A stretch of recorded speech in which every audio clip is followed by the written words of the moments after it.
ইতিমধ্যেই জেনেছেন যে Turkish foreign minister Bangladesh visit করতে এসেছেন। বিশেষ করে 24-এর গণবিপ্লবের বা অভ্যুত্থানের পর যে সরকার গঠিত হয়েছে, সেই সরকার গঠন হওয়ার পরে তুরস্ক থেকে এটাই ছিল সর্বোচ্চ হাই প্রোফাইল একটি ডেলিগেশন। এই ডেলিগেশনে তার সাথে আরো গুরুত্বপূর্ণ ব্যক্তিরা রয়েছে। আর আমরা এখানে ছিলাম সংগঠনের নায়েবে আমির, সংসদে বিরোধী দলীয় উপনেতা জনাব ডক্টর সৈয়দ আব্দুল্লাহ মোহাম্মদ তাহের, আমাদের সংগঠনের সম্মানিত সেক্রেটারি জেনারেল সাবেক সংসদ সদস্য জনাব মিয়া গুলাম পরওয়ার।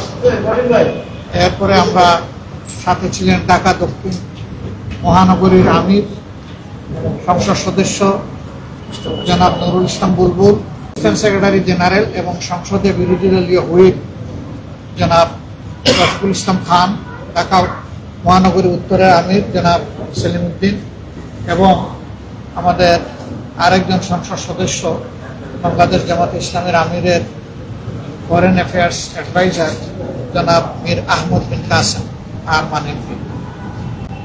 আমরা প্রায় 1 ঘন্টা সময় একসাথে কাটালাম। দুই দেশের স্বার্থ সংশ্লিষ্ট বিষয়ে আমরা আলাপ আলোচনা করলাম। তাদের এই সফরকে আমরা বাংলাদেশের জনগণের পক্ষ থেকে স্বাগত জানিয়েছি। তুরস্ক আমাদের পরীক্ষিত দীর্ঘদিনের বন্ধু দেশ। আমরা আশা করি দুই দেশের মধ্যে সম্পর্ক আগামী দিনে আরো নতুন উচ্চতায় যাবে ইনশাআল্লাহ। আমরা তাদেরকে অনুরোধ করেছি বেশ কতগুলা ব্যাপারে তাদের অ্যাটেনশন দেওয়ার জন্য। প্রথমত রোহিঙ্গা ক্রাইসিস নিয়ে বাংলাদেশ যে সমস্যার মধ্যে আছে, এটার একটা যৌক্তিক সমাধানের জন্য তারা যেন আন্তর্জাতিক উদ্যোগের অংশ হিসাবে এগিয়ে এসে তারা দায়িত্ব পালন করেন। আমরা তাদেরকে ধন্যবাদ জানিয়েছি। বর্তমানে বাংলাদেশের রোহিঙ্গাদের জন্য তারাই সর্বোচ্চ অনুদান দিয়ে চলছেন এবং গোড়া থেকে এখন পর্যন্ত তারা আছেন, তাদেরকে ছেড়ে যান।